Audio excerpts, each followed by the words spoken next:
Let me do this in two parts. And the first is that just to understand what we're writing about in a very basic institutional way. Ungoverning is the intentional destruction of government capacity. It's vandalizing the machinery of government. It's unprecedented. It's so unfamiliar and unprecedented that we give it this unfamiliar name, ungoverning. And what ungoverning does is it directs our attention to the concrete ground where the actual business of governing is carried on, the terrain of what's called the administrative state, where the government agencies and all of the departments shape and implement and enforce and adjudicate public policies of every kind, every law, every regulation, every benefit, every burden, the day-to-day and the emergencies, where the business of democratic government is carried on. And it's carried on by thousands of men and women who collect taxes and take photographs of the National Park Service and translate languages for the State Department and collect intelligence and register votes, and who call themselves public servants. This attack that's gone on Trump and the Republican Party, this attack on the capacity of democratic government that we call ungoverning, was announced years ago by Trump's friend, Steve Bannon, and he talked about the deconstruction of the administrative state. I want to bring it all crashing down, he says. And Trump has said the same thing. I want to totally destroy the administrative state. And what does it mean to destroy the administrative state? It means you either fire or intimidate or disregard all of the experience and knowledgeable personnel in these departments, in the EPA or in the State Department or in the Justice Department. It means that you shrug off all the regular processes, the rules, the consultations, the evidence that count in administering a government. And it means, above all, that you point incessantly to a conspiracy, a cabal of enemies of the people in every corner of the machinery of the state. The deep state is Trump's foundational untruth. It gives birth to every other, and it basic conspiracies. So let me say, just to give some example, right? Because otherwise I'm just talking in an abstraction. So ungoverning works by disabling and hijacking and circumventing and derailing the departments and agencies that govern. And there's no place where ungoverning doesn't go. You said that earlier, and I think it's exactly the right point. So here are some examples that your readers will recognize, I think. It subverts the National Oceanic and Atmospheric Association's forecast of Hurricane Dorian's path. Remember, Trump added Alabama to the map of the hurricane. It hobbles the Postal Service, especially when it came to mail-in ballots. It circumvents and blindsides the State Department during meetings with hostile foreign leaders, so that Trump could come out of a meeting with Kim Jong-un and say North Korea is no longer a nuclear threat. It hijacks the Justice Department to seize personal control of prosecutions. And as Trump promised recently, if I happen to be president and I see somebody who's doing well and beating me badly, I say, go down an indictment. Indict them. They've been out of business. And you know, your listeners will recognize that to attack elections and the results of elections is to attack the administration of elections. Administration is everywhere. And as I think I said earlier, maybe it's worth repeating, the why of ungoverning is really terrifyingly simple, is to replace limited public authority with unleashed personal will, to replace office, even the powerful but still limited office of the presidency, with personal rule. And I use my generals example as a good one. When Trump says my generals, it's not a colloquial way of saying that the military is subservient to civilian authority. It's a demand for total personal loyalty and obedience. And, you know, just recently, Trump has been saying, for example, that he wants to subject Obama to military tribunals and so on. So I think, I'll just end this section by saying there are a lot of ways to fail to govern a democracy. And we've seen them all. There's obstructionism. There's uncompromisingness, right? If you can't compromise, the government doesn't work. There's clientelism. There's corruption. There's corruption at a large scale, like kleptocracy. Ungoverning is its own thing.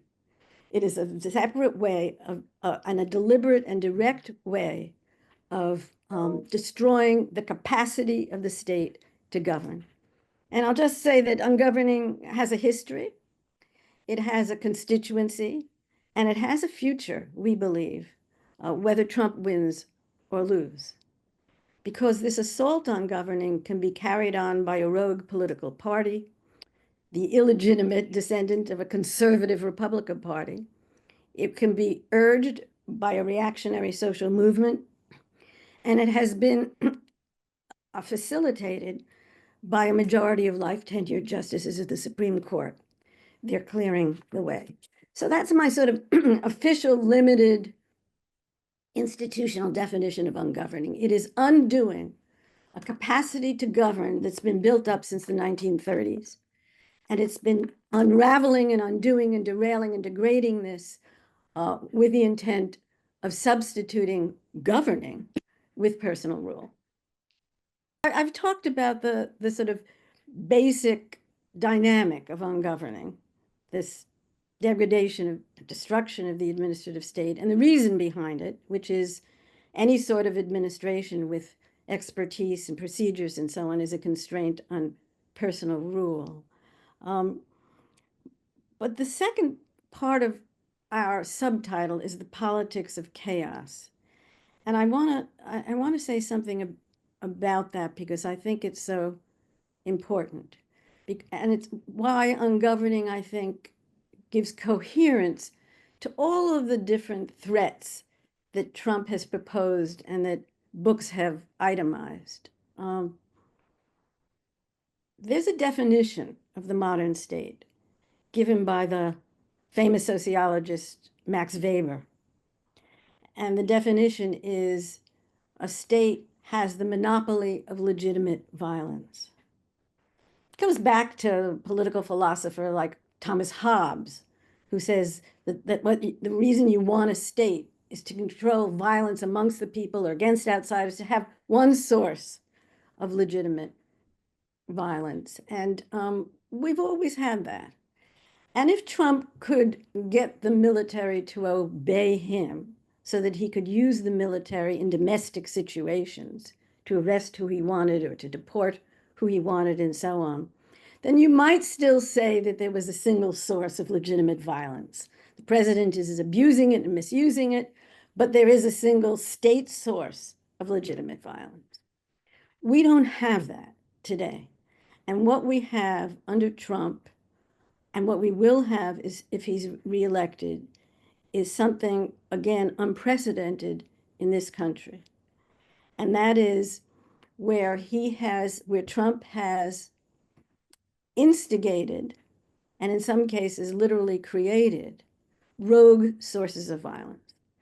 Whether it's militia, and I wrote a book that talked quite a bit about militia before they came out of the edges of nowhere and into the center of American politics, whether it's militia or rogue actors, he has mobilized them, enlisted them, incited them, and used them against the American people. The insurrection on January 6th is just the most obvious one of these.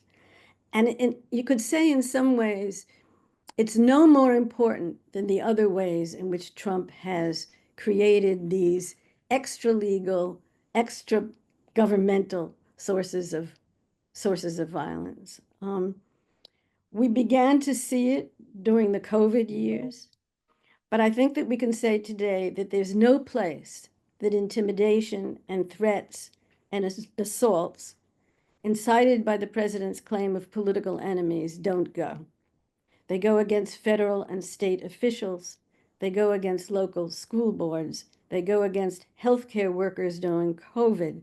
They go against classroom teachers and workplaces. We've seen it most recently where they went against FEMA workers, preventing them from doing emergency work.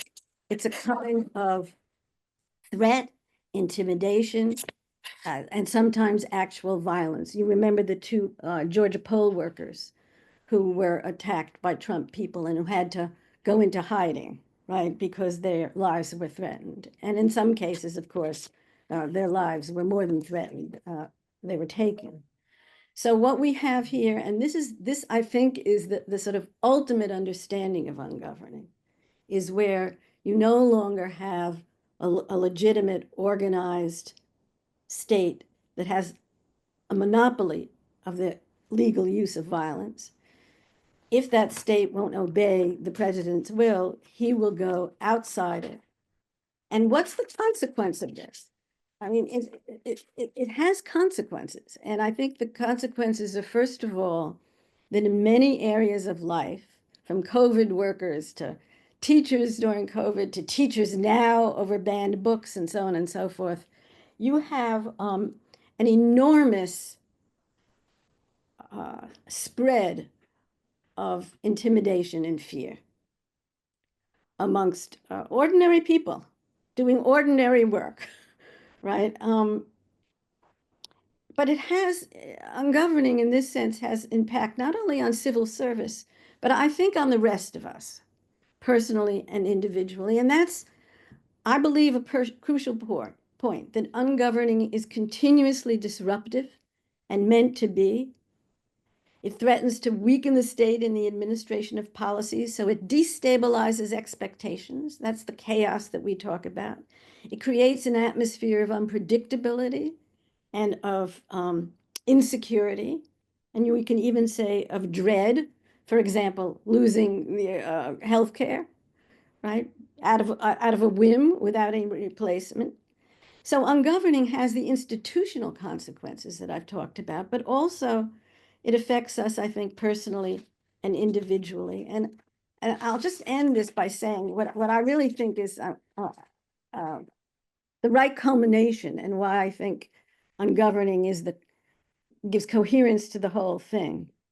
When we feel vulnerable, whether it's to a gunman or a militia or to losing for no reason that's intelligible to us except animus, to losing vital services, vulnerability is infantilizing. It's paralyzing. Fear taxes our personal and collective agency. And I think this finally, in the long run, is how ungoverning degrades the sort of vital moral underpinnings of a liberal democracy.